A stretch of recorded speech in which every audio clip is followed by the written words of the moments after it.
Mga kabalik, mga ka-Mindshift, honest question. Tama ba ang Supreme Court sa pag-declare na unconstitutional ang impeachment articles laban kay VP Sara Duterte? O pakialam ito sa trabaho ng Congress? Ito ang baseline. May ruling ang SC noong July 25, 2025 na nagsasabing unconstitutional ang impeachment articles primarily dahil sa one-year bar rule sa Constitution.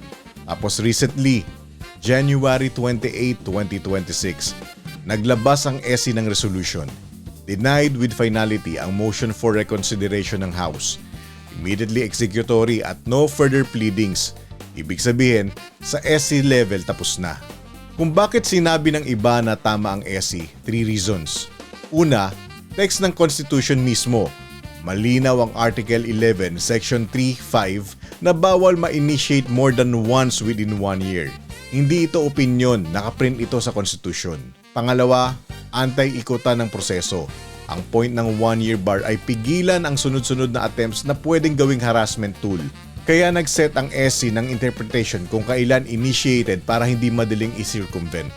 Pangatlo, judicial review principle.